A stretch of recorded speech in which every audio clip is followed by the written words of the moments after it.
What if we didn't know what we think we know? People that are trendsetters that are making a difference in the world. What is this TDOS syndrome? The TDOS syndrome? TDOS syndrome. Walked in my doctor's office 11 years ago and he said to me, if you don't do something drastically different today, you're never going to meet your grandkids. It's toxicity, deficiency, combining, believe it or not, combining to cause what? Every disease statistic is completely out of control. Who wants to take a guess what's the #1 killer in the United States? #1 killer in North America is stress. We got to do something different. We have to have a new conversation or we're going to find ourselves in exactly the same place we are, only it's going to get worse and worse and worse and worse. T is for toxicity, the D is for deficiency, the O is for being overweight, and the S is for stress. And those 4 cofactors, they're deadly enough on their own. But where it became a syndrome for me was when I realized there was an interconnectivity between those 4 factors that was allowing them to magnify their impact. How much worse do you think it can get? It's a little bit like what the tobacco companies did when the tide started to turn against them.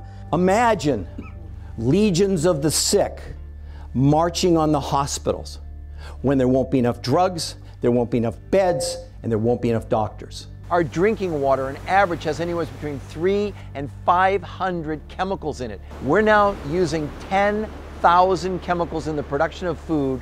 Less than 500 have ever been tested for what they do to us as human beings. These chemicals are altering our hormones and reprogramming our bodies to gain weight. I'm now breathing in the fumes from the coal-fired plants in China from 7 to 10 days ago. You think you can eat yourself into wellness? Food will never be enough again, period. Period. What the body does, it actually takes the toxin and stuffs it in a fat cell. And no amount of exercise and no amount of regular dieting will remove the toxins. They've measured athletes in sweat. There's no toxins being removed in exercise at all. We've got 70% of America overweight. I do not believe all of those people are not trying to diet and aren't exercising. That's a bunch of bull. Well, they just did a study on obese children, and they found that the majority of those children actually were suffering from rickets and scurvy, which are diseases of malnutrition. For the first time in the history of the world this year, more children will die of obesity than starvation. The food companies have spent almost $1 billion trying to determine how they can get us to eat more. They have created something called the bliss point. There was one study that said the thought of going on a diet raises your stress and your cortisol in the human body. Revolutionary new preventative interventional technologies that involve things like nutritional fasting. Now, before you go sideways, what do you mean fasting?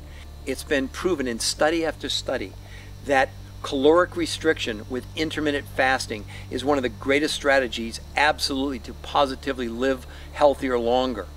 But it's something that's so difficult to do because our foods are so nutritionally bankrupt that when you reduce the calories to the point where the body would naturally begin to detoxify itself, the body basically goes into starvation mode and holds onto the fat. Because you don't have the nutrients, you don't have what I call toxin hunters that literally can go in and pull these toxins apart, make them water soluble so they can pass out to the liver and the kidneys. And just because it wasn't invented, just because you didn't know it was available, doesn't mean it wasn't possible. He's my only friend that has at his house, pet zebras and giraffes.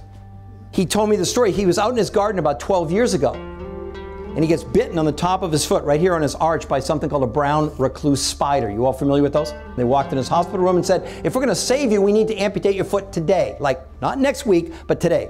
You know, at that point, he'd been formulating for 25 years. He'd done 2,300 nutritional formulas for over 650 companies.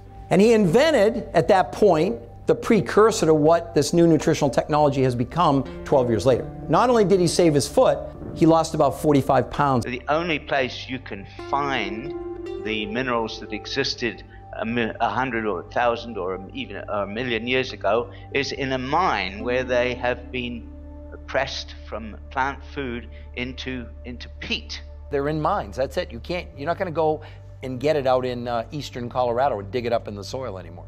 Is there a way that I could live healthier longer? That I could live into what's called my golden years, but not be so crippled? Big study in USA Today a few weeks ago said, yeah, we're living longer, but we're living sicker. That's not what I want. Today, nearly 2 out of every 100 girls born are showing signs of sexual development at 3 years of age. You and your family will continue to become unhealthy and gain weight unless you embrace these new nutritional technologies. There practically isn't a thing I know of nowadays, or anybody knows of nowadays, that isn't connected to the length of your telomeres at the tips of your chromosomes. We are standing on the edge of the biggest discovery in the history of mankind. We're going to cure aging, or we're going to die trying. Dead serious. That's pretty good, actually, now that I think about it. It is kind of surprising that people don't know about this. I think it's one of the biggest medical breakthroughs of all time. I can't change the world by myself. I need you to help me. Because what do I want to do? I want to create the legions of the well. Now that you know, what will you do? And we want to bring to you, we want to bring to the world, number one, an awareness about the problem. Because there would be no point in even talking to you about any type of a protocol or a solution if you don't understand the magnitude of the problem. What if you didn't know what you think you know? And what if everything you thought you knew was wrong? And if we don't take control of our own health and someone else does, you might not like the outcome.